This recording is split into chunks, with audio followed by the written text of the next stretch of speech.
Terus terang aja sangat kecewa dengan wali kota Medan, Bobi. Dalam arti kata prestasi dia, karya dia, apa dia segala macam.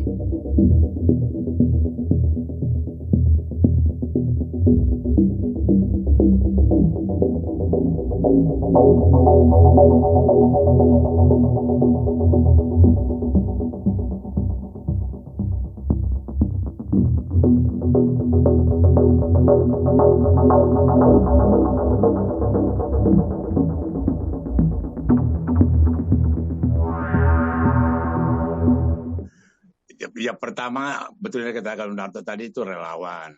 Tetapi terus terang aja ini masalahnya sederhana. Dalam arti kata apapun ceritanya dengan majunya Gibran dan kemudian Bobi di Medan, itu kita mesti waspadai jangan ada tendensi menjadi satu dinasti. Dan kemudian dianggap kalau anaknya presiden bisa langsung jadi begini, gitu loh.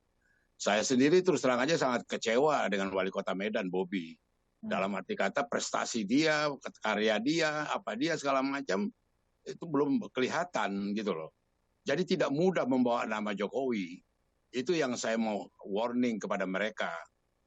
Itu juga yang menjadi keras. Dan betul yang dikatakan Lunarto tadi, itu apa dari Projo tadi, Budi Ari itu mengusulkan menjadi wakil presiden. Langsung saya bilang, itu reaksi saya yang keras itu kepada dia.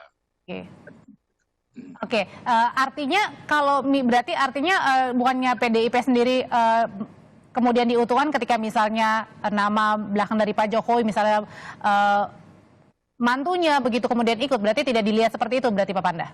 Enggak, jadi seperti wali kota Medan, saya sendiri sudah bicara dengan Presiden Jokowi. Saya sudah sampaikan kepada Pak Jokowi, Pak tolong perhatikan Pak prestasi Medan itu. Kenapa sensitif sekali?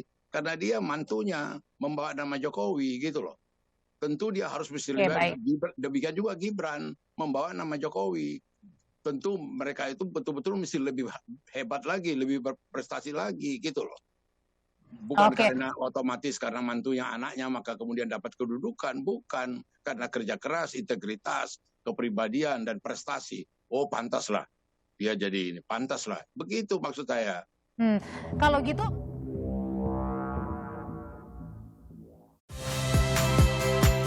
saya Niluh Puspa. Saksikan program-program Kompas TV melalui siaran digital, pay TV, dan media streaming lainnya. Kompas TV, independen, terpercaya.